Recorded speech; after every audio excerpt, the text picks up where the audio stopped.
And now to open this important meeting, which is close to her heart, is the Minister for Health, Jillian Skinner. I wish to begin as well by acknowledging the traditional custodians of the land upon which we meet, and to pay my respect to elders past and present, and to thank you, Uncle Chicka, for that wonderful welcome as always.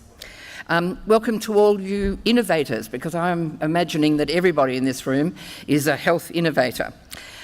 When I started spending time visiting hospitals and other health services back in 2011, I was blown away by the fantastic ideas and new practices that were changing the way that we were delivering better health care.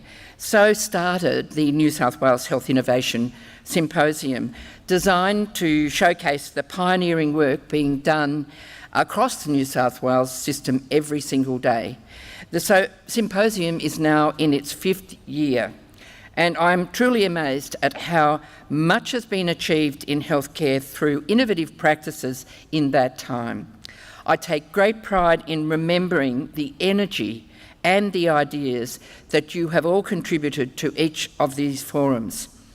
But first, I want to share with you my thoughts on what innovation actually is, because as you can imagine, I go to a lot of conferences, meetings and so on, and I've heard many say in recent times that the term is being overused. There's nothing new under the sun, they say. Talk is cheap, but actually innovating is another thing.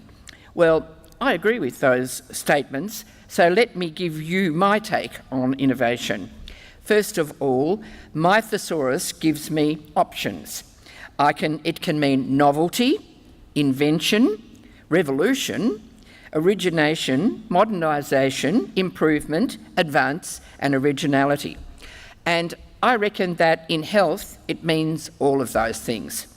An innovative idea, one you might see rewarded or spoken about today, or rewarded at our annual awards night tomorrow, might actually not be novel or original, but it might be about using ideas that have been around for a while in new settings and in totally different ways to modernise our models of care and improve outcomes. And for those who say that there's lots of talk about innovation but not much happening, including people that I know who are members of the Institute of Engineers like my husband, has now been set straight. If you want to see where innovation is happening, visit New South Wales Health and listen to the inspiring ideas and initiatives that will be outlined over the next 2 days. I should tell you, he's not here, but he's absolutely sold now on the innovative practices that are happening in New South Wales. Over these 2 days, we'll be covering a wide range of topics where innovation is fundamental, from medical research, new treatments, e-health, advanced care planning, partnerships in integrated care, about innovation in rebuilding our facilities and on safety and quality. We'll also be hearing about initiatives being used to help us meet the Premier's health priorities, for example, relating to emergency department performance and childhood obesity.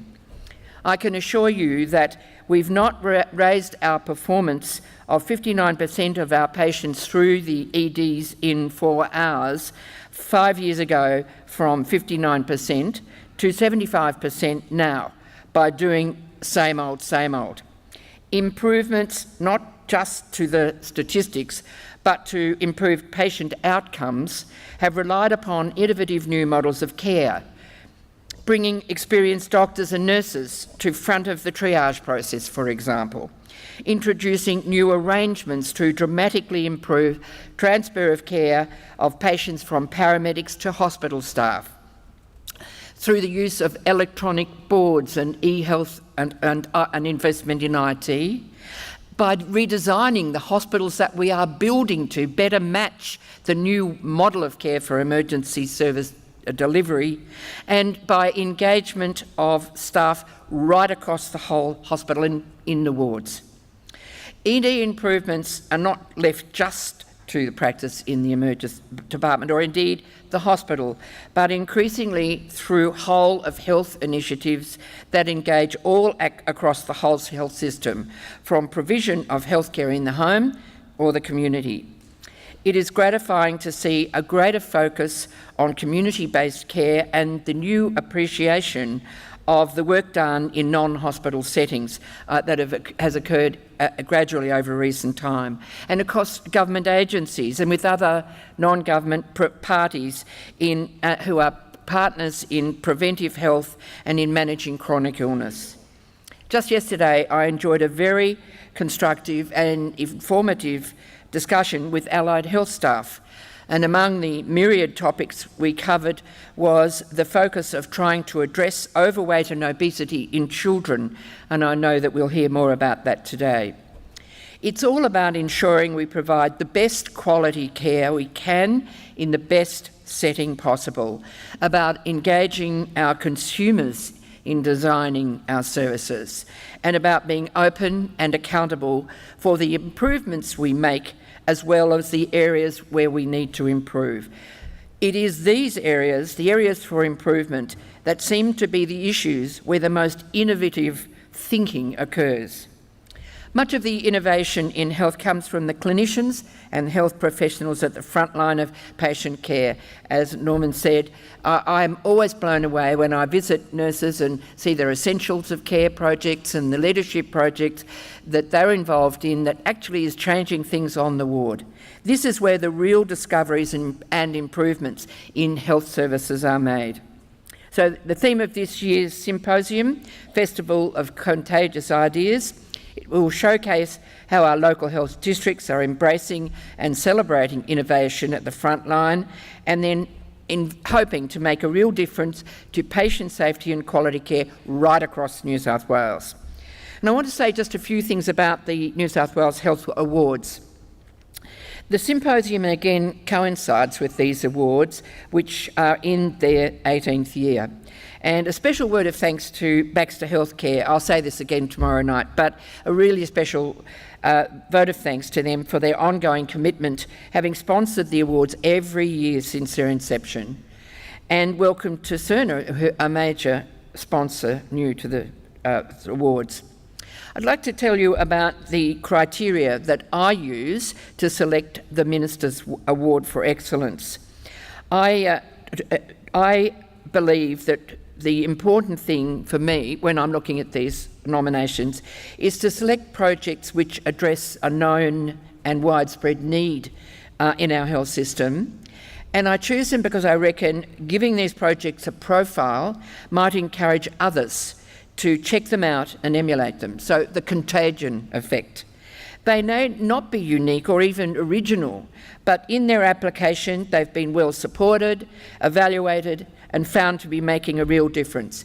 It's how the program designers have developed their plans, put them into action, engaged many different players, including consumers and patients, and proven their worth. And I'll just spend a couple of minutes on briefly talking about a couple of my previous winners. For example, in 2011, there was a project from the Central Coast, One Shot or Two, a smarter choice for hospitals in the home. This is a project that used a proactive intravenous antibiotics approach to treat patients with cellulitis.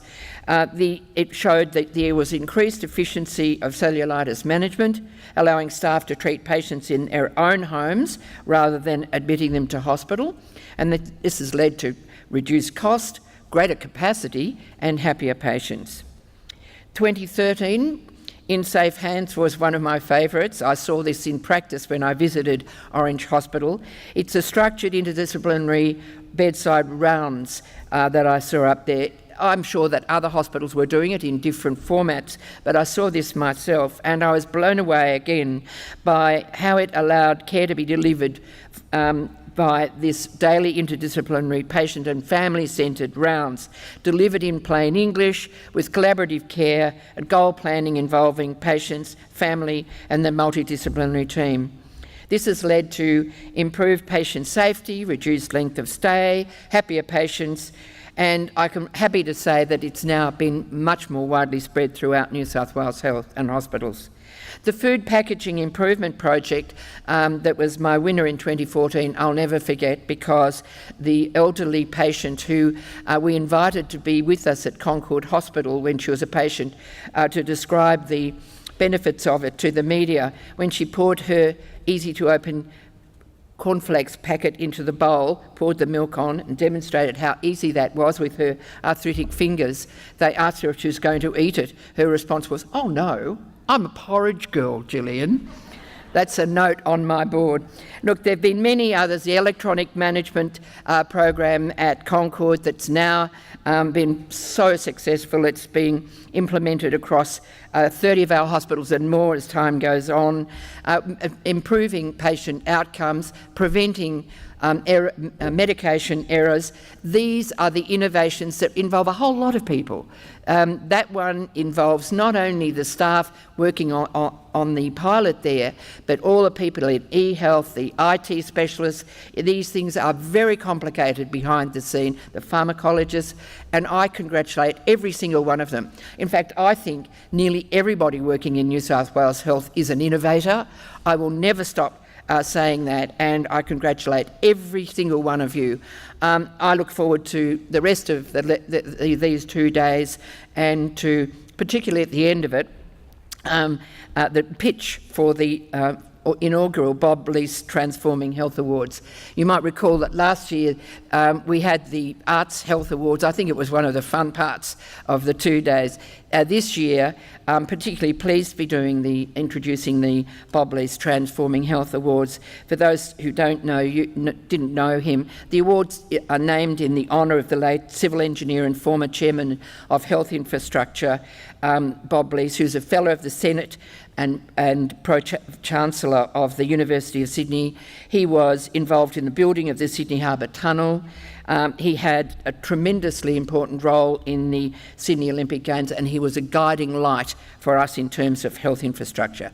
So I look forward to that. I look forward to hearing much more about what you're doing and listening to the seminar, the forums from today's seminar. Thank you all very much for attending.